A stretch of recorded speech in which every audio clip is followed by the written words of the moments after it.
The gravestone should not have been there, not with her name carved into the weathered marble, and yet Jack Sullivan stood before it in the dying light of an Arizona sunset, his heart hammering against his ribs like a caged animal. He had ridden 3 days straight from Tombstone to reach this small cemetery outside of Tucson, following a telegram that had shattered his world into 1,000 pieces. The message had been brief, clinical in its cruelty. Miss Eleanor Hartwell deceased, buried May 12th, 1883. Our condolences. But Eleanor could not be dead. She could not be lying beneath 6 feet of Arizona clay when just 2 weeks ago she had written to him, her words full of hope and plans for their future together. Jack dropped to his knees before the stone, his hands trembling as they traced the letters of her name. Eleanor Marie Hartwell, 1861 to 1883, beloved daughter. The epitaph was simple, almost stark in its brevity, but it was the final line that made his breath catch in his throat. She waits where the cottonwoods whisper. His mind reeled. Those words, that specific phrase, it was something Eleanor had said to him during their last meeting in Tombstone. They had been standing by the San Pedro River watching the cottonwood leaves shimmer in the breeze, and she had turned to him with that luminous smile of hers. "If I ever get lost," she had whispered, "I will wait where the cottonwoods whisper. You will always find me there." It had been a romantic notion at the time, the kind of poetic promise young lovers make to each other, but now seeing those words carved into stone, Jack felt something shift inside him. Eleanor would never have chosen those words for her own epitaph. Her father, the stern banker Thomas Hartwell, would not have known about their private joke, which meant someone else had arranged this stone, someone who knew what those words would mean to him. Jack stood abruptly, his mind racing. If this was a message, if Eleanor was somehow trying to reach him, then he needed to think. Where would the cottonwoods whisper? The San Pedro was too obvious, too public, but there had been another place, a hidden grove Eleanor had mentioned once, somewhere her mother used to take her as a child. She had described it as a secret place, a sanctuary hidden in the foothills of the Santa Rita Mountains, where a spring fed a cluster of ancient cottonwoods. He turned from the grave and strode toward his horse, a rangy buckskin gelding named Copper. The sun was setting fast, painting the sky in shades of crimson and gold, but Jack could not wait until morning. If there was even a chance that Eleanor was alive, that this grave was some kind of elaborate deception, he had to know. The ride into the Santa Ritas took him through the gathering darkness. Jack navigated by starlight and instinct, following old game trails into the mountains. His thoughts churned as he rode. Why would someone fake Eleanor's death? Her father had never approved of Jack, had called him a drifter and a cowboy with no prospects. Thomas Hartwell had wanted his daughter to marry Milton Chase, a railroad man with money and connections. Had Eleanor refused? Had her father done something desperate to separate them? The possibilities made Jack's blood run cold. He urged Copper faster despite the treacherous terrain. Around midnight he heard it, the distinctive rustle of cottonwood leaves, that papery whisper that was unlike any other tree. He dismounted and led Copper forward on foot, moving quietly through the scrub oak and mesquite. The grove opened before him like something from a dream. A dozen massive cottonwoods surrounded a clear spring, their leaves catching the moonlight and creating a constant, susurrus sound. And there, beside the water, was a small adobe structure, barely more than a shepherd's hut, but with smoke rising from its chimney. Jack's heart nearly stopped. Someone was here. He tied Copper to a tree and approached the hut carefully, his hand resting on the colt at his hip. As he drew closer, he heard movement inside, and then the door opened. Eleanor stood in the doorway, alive and whole, and more beautiful than he remembered. For a moment, neither of them moved, both frozen in disbelief. Then she gave a small cry and ran to him, and Jack caught her in his arms, holding her so tightly he feared he might break her. "You found me," she whispered against his chest, her voice choked with tears. "I knew you would. I knew the Epitaph would bring you." "I thought you were dead," Jack managed, his own voice rough with emotion. "The telegram, the grave. I thought I had lost you." Eleanor pulled back just enough to look up at him, and in the moonlight he could see the fear and determination in her eyes. "It had to look real," she said. "My father, he was going to force me to marry Milton Chase. He had it all arranged, and when I refused, he locked me in my room. He said he would keep me there until I came to my senses, until I agreed to do my duty to the family." "How did you escape?" Jack asked, his hands cupping her face, needing to touch her, to confirm she was real. "My mother," Eleanor said, and now there was wonder in her voice. "I never knew she had it in her to defy him, but she came to me the night before the wedding was supposed to take place. She had a plan. She had been giving me a tonic, something to make me sleep deeply, but she told me it was more than that. It would make me appear dead for a time, cold and still. No heartbeat that anyone could detect." Jack stared at her, horrified and amazed in equal measure. "Your mother poisoned you?" "To save me," Eleanor corrected gently. "It was an old remedy, something she learned from a Tohono O'odham woman years ago, a way to counterfeit death. She said I would sleep for nearly a day, and when I woke, I would be free. She arranged everything, the funeral, the burial, but she made sure I was placed in a coffin with air holes hidden in the design, and she hired men to dig me up that same night, once everyone had gone."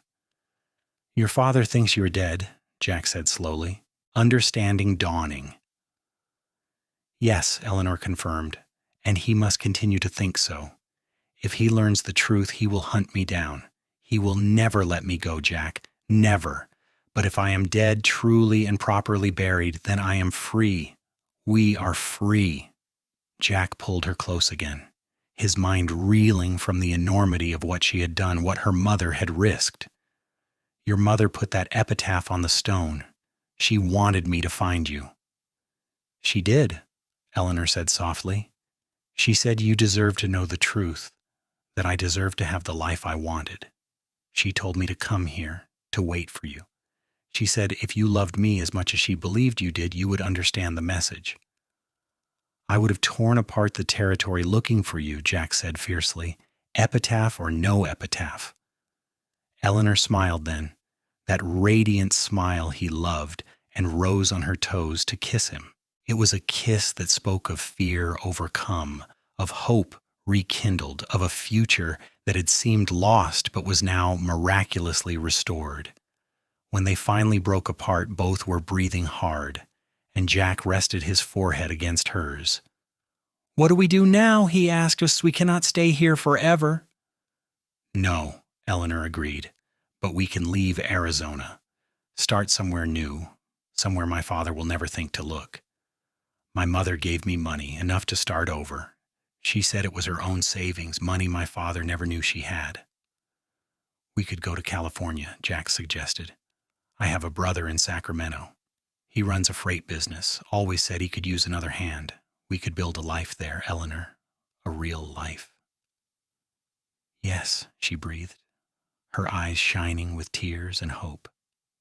"Yes, Jack, anywhere, as long as we are together." They spent the rest of that night in the small adobe hut, talking and planning, holding each other as if afraid the dream might dissolve.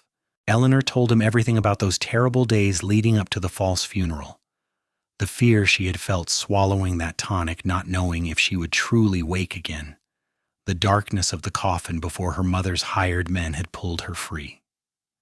Jack listened, his anger at Thomas Hartwell growing with every word, but he kept his voice calm, kept his focus on the future rather than the past. As dawn broke over the Santa Rita Mountains, painting the cottonwood grove in shades of pink and gold, they prepared to leave.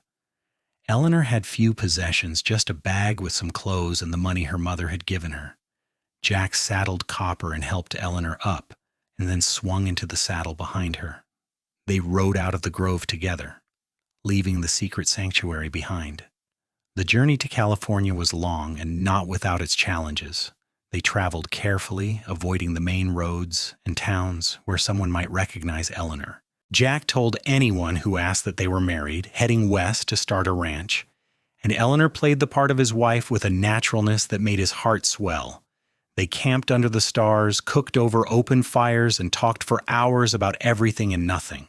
Somewhere in the Mojave Desert, as they rested during the brutal midday heat, Eleanor turned to Jack with a serious expression. "We should actually get married," she said, "not just pretend. I want it to be real, Jack. I want to be your wife in truth." Jack felt his throat tighten with emotion. "Nothing would make me happier," he said, "but we should wait until we reach Sacramento to do it properly. I want my brother to be there. Want you to have a real wedding, not some rushed ceremony in a desert town." Eleanor smiled and took his hand. "As long as you promise, it will happen." "I promise," Jack said solemnly. "You will be Eleanor Sullivan, and the whole world will know you are mine." They reached Sacramento in late June of 1883, dusty and travel-worn, but alive with a hope. Jack's brother, Daniel Sullivan, was a broad-shouldered man with the same dark hair and blue eyes as Jack, and he welcomed them with open arms and no questions about their hasty arrival. When Jack explained the situation in private, Daniel's expression grew grim. "Her father sounds like a piece of work," Daniel said, "but if she is legally dead, he has no claim on her anymore. You two can start fresh here." "I meant what I said before, Jack. I need good men in the business, and if you are willing to work, there is a place for you." "I am willing," Jack said. "More than willing. I want to build something, Daniel. Something real and lasting." They were married 2 weeks later in a small church in Sacramento, with Daniel as witness and the pastor's wife standing in as a surrogate mother for Eleanor. She wore a simple white dress that Daniel's wife had helped her buy, and she carried a bouquet of California poppies. Jack wore his best clothes, his hair slicked back and his boots polished until they shone. When the pastor pronounced them man and wife, and Jack kissed his bride, he felt as if his life was finally, truly beginning. They found a small house to rent on the edge of town, a modest place with 2 bedrooms and a yard where Eleanor immediately began planting a garden. Jack threw himself into work with Daniel's freight company, learning the business from the ground up. He discovered he had a head for logistics and planning, and within months Daniel was trusting him with larger responsibilities. Eleanor bloomed in California like one of her garden flowers. Away from her father's oppressive control, she revealed a sharp mind and a talent for managing money. She began helping with the freight company's books, catching errors and finding ways to save costs. Daniel was impressed and grateful, and soon Eleanor was as much a part of the business as Jack. But even as they built their new life, the shadow of the past lingered. Eleanor would sometimes wake in the night, gasping from dreams where she was back in that coffin, trapped in darkness. Jack would hold her and whisper reassurances until she calmed, and gradually the nightmares became less frequent. In the fall of 1884, Eleanor discovered she was pregnant. The news filled them both with a joy so profound it was almost frightening. Jack became protective to the point of being overbearing, and Eleanor had to gently remind him that she was not made of glass.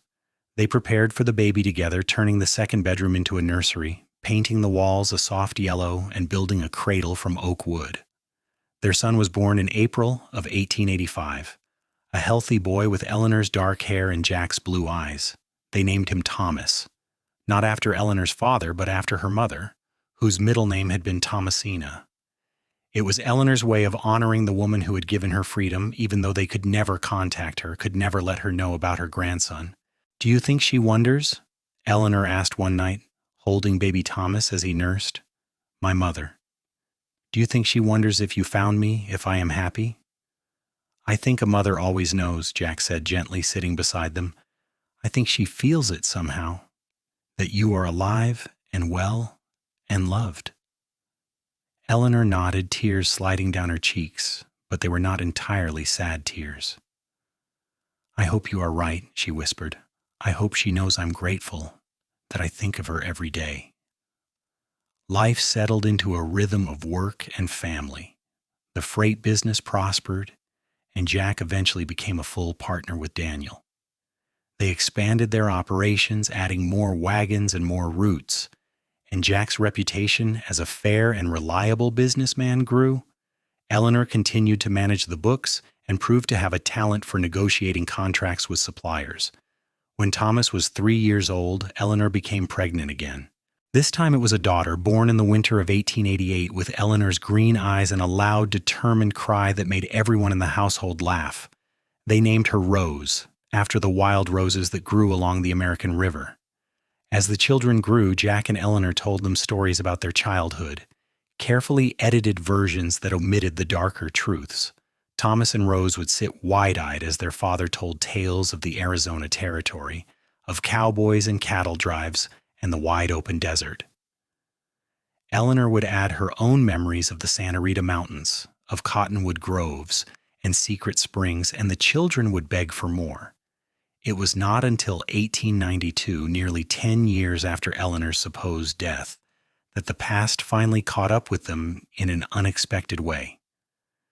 Daniel came to Jack one afternoon with a newspaper from Arizona, his expression troubled. "You need to see this," Daniel said, handing over the paper. Jack read the obituary with a sinking feeling. Thomas Hartwell, prominent banker and businessman of Tucson, deceased at age 62. The article went on to detail his business accomplishments and his philanthropy, but what caught Jack's attention was a line near the end. He is survived by his wife, Margaret Hartwell, and was predeceased by his daughter, Eleanor. Eleanor, reading over Jack's shoulder, went very still. "He is gone," she whispered. "My father is actually gone." "What are you thinking?" Jack asked carefully, watching her face. "I'm thinking my mother is alone now," Eleanor said slowly. "And she is free. He cannot hurt her anymore, cannot control her anymore." "Do you want to contact her?" Jack asked. Eleanor was quiet for a long moment, staring at the newspaper. Finally, she nodded. "Yes," she said. "I think I do. I think it is time." She deserves to know about Thomas and Rose. She deserves to know that her sacrifice was not in vain. They discussed it at length, weighing the risks and the potential complications. In the end, Eleanor wrote a careful letter, addressing it to Margaret Hartwell in Tucson.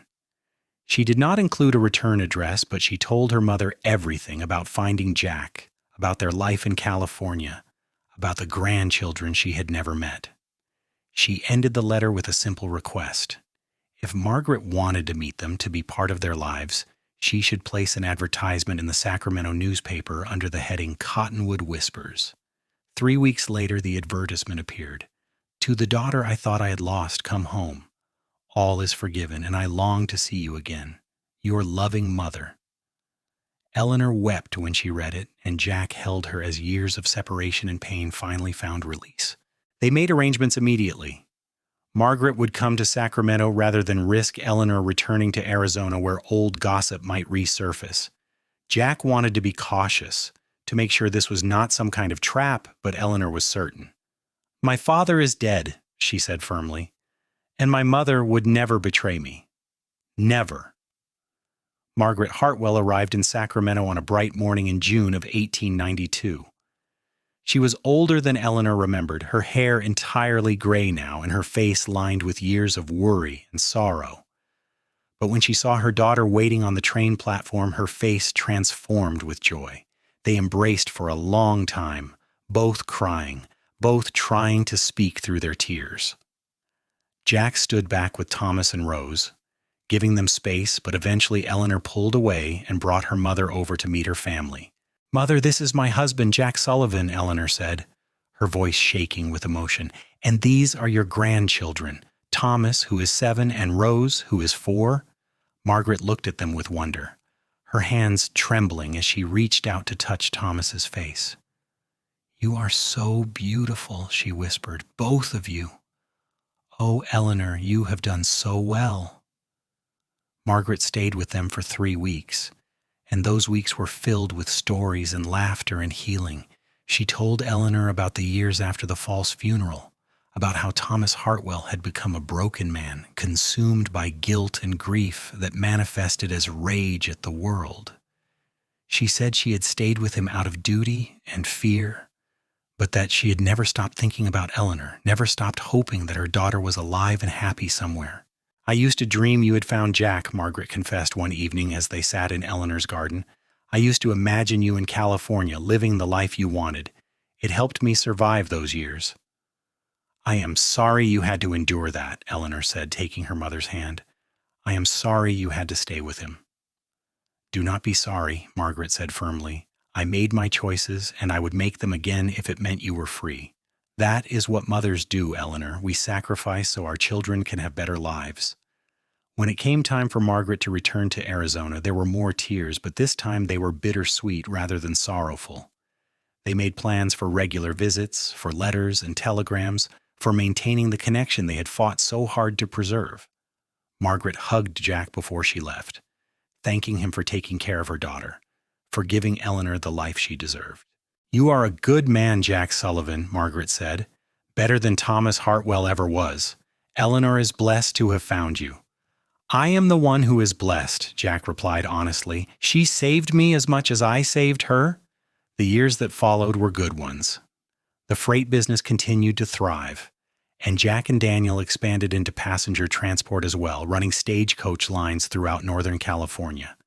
Eleanor became known in Sacramento society as a sharp businesswoman and a devoted mother. Thomas grew into a serious, studious boy who wanted to be a lawyer, while Rose was wild and adventurous, always getting into mischief. In 1895, Eleanor became pregnant once more, surprising them both as they had thought their family was complete. This time it was twin boys born healthy and loud in the spring of 1896. They named them Daniel, after Jack's brother, and William, after Eleanor's maternal grandfather. Margaret visited every year, spending weeks at a time with her growing family. She doted on her grandchildren and became an integral part of their lives.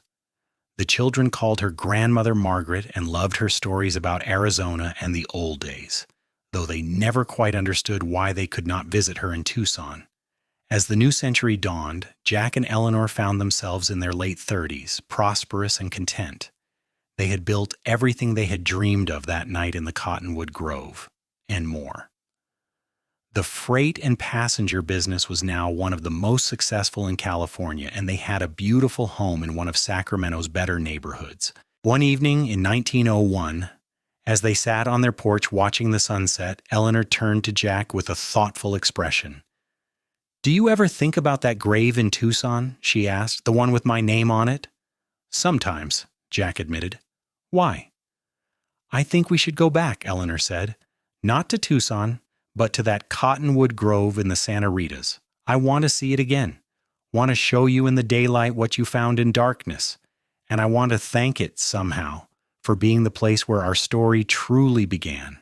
Jack considered this, then nodded slowly. "All right," he said. "We can make a trip of it, visit your mother, then ride out to the Grove. It would be good to see it again."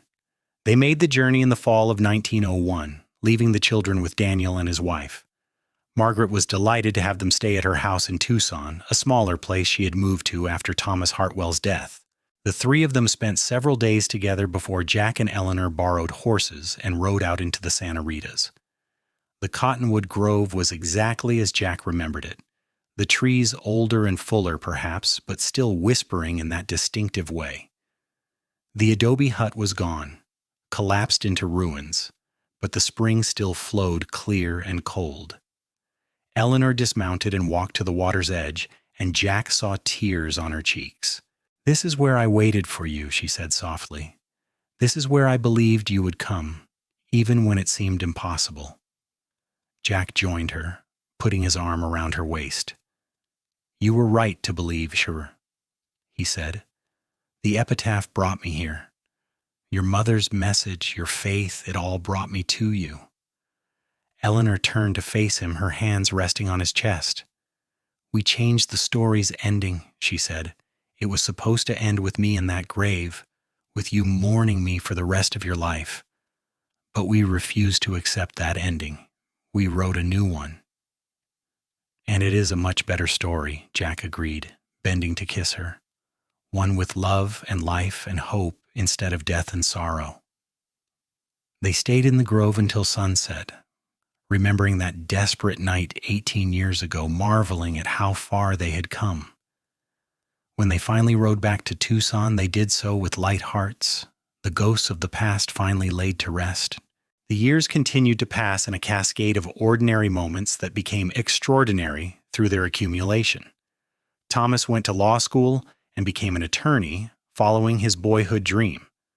Rose, rebellious and bold, shocked everyone by becoming a journalist, writing about social issues and women's rights. The twins, Daniel and William, went into the family business, taking over operations as Jack and Eleanor gradually stepped back.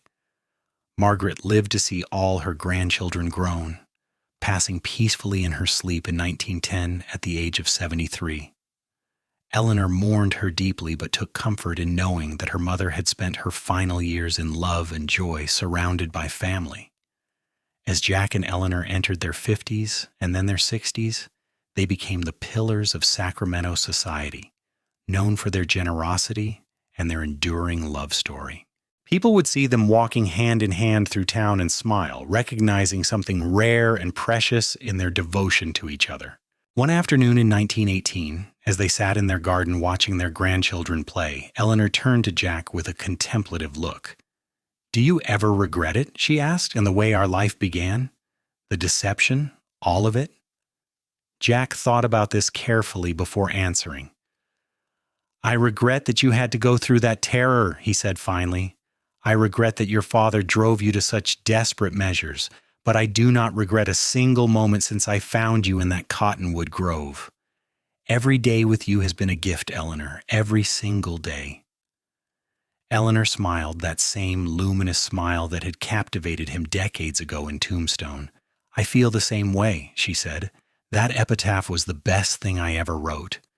It brought you to me when I needed you most." "Where the cottonwoods whisper," Jack quoted softly. "I will never forget those words, Eleanor. They saved us both."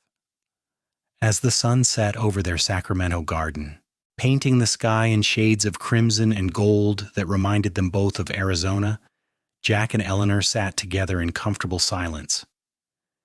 They had built a life that defied the grave, that transformed tragedy into triumph.